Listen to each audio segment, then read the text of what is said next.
Money will make you more of what you already are. If you're unhappy and you get money, you will be unbelievably unhappy. If you're depressed and you get money, your depression will darken. If you're a jerk and you get money, you become a big jerk.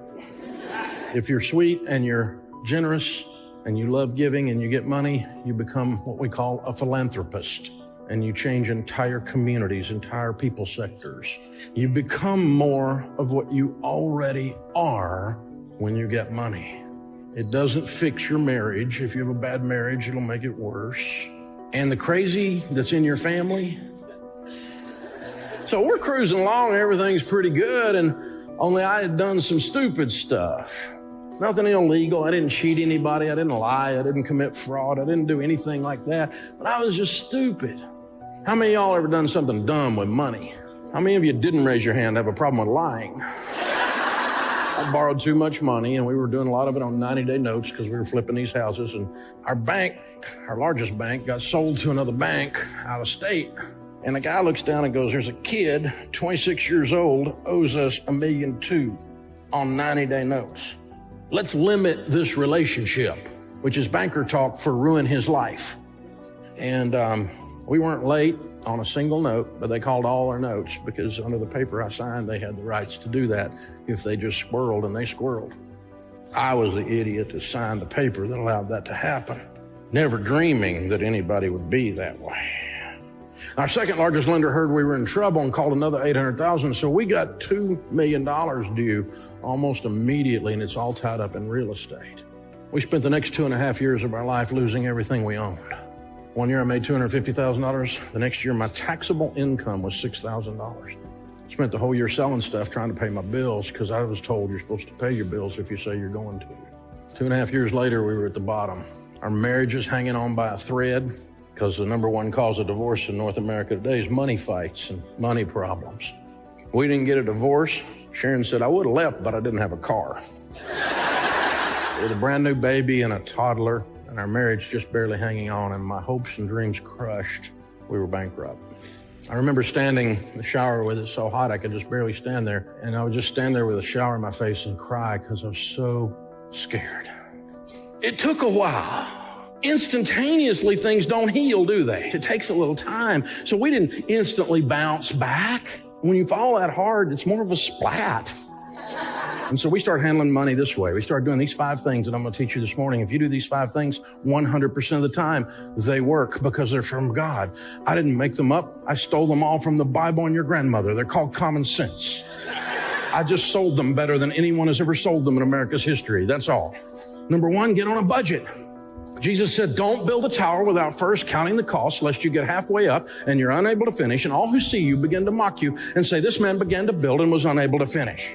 My friend John Maxwell says a budget is people telling their money what to do instead of wondering where it went. My friend Zig Ziglar used to say, if you aim at nothing, you'll hit it every single time. It turns out winning at something is an intentional act. No one accidentally wins. I never interview the football player after the Super Bowl's over and goes, how did you do that? How did you just win the Super Bowl? I don't know. I just got off the bus and it just... Winning is an intentional act. If you're going to have a great marriage, you're going to work at it. If you're going to have great kids, you're going to work at it. Dave, how'd your kids turn out? The nurturing of their mother, the fear of their father. We had a plan. All the boys in the youth group are scared of you. Great. Awesome. Keeps away wusses and jerks. We don't want those as sons-in-law or daughters-in-law. You know, it's just a plan. You don't win with money accidentally. You're not going to win the lottery. You're not. It's not a random lightning strike. It's a series of, I planted some corn and corn grew. Wow.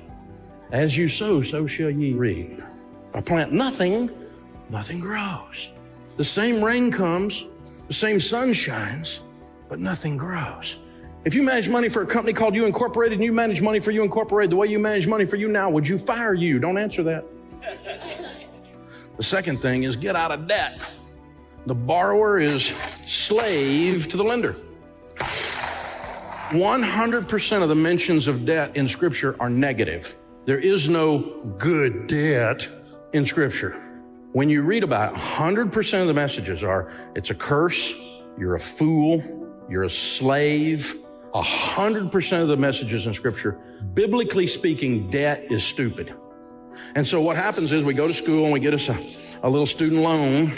Got to have old Sally Mae in our life. And then we get a MasterCard.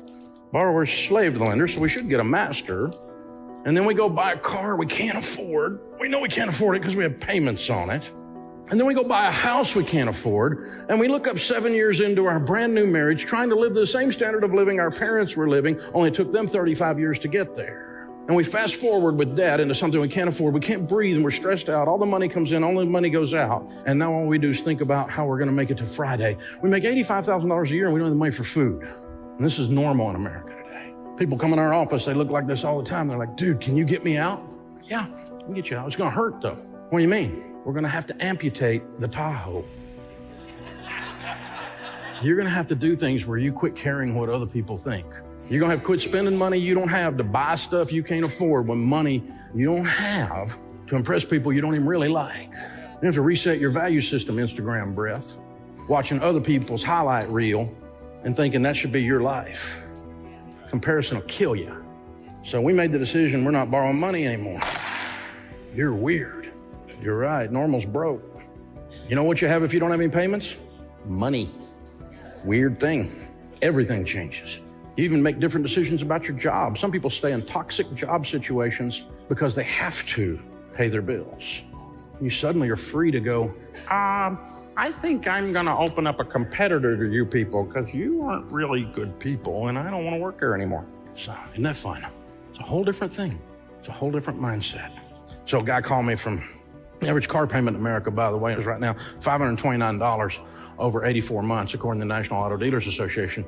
If you take $529 that you put into a good Chevy truck and, that goes down in value like a rock, that's where Chevy got that, like a rock. And if you take $529 from age 30 to age 65, put it in a decent growth stock mutual fund in a Roth IRA, you'll have about $5.6 million in there instead of having a car. I hope you like your car.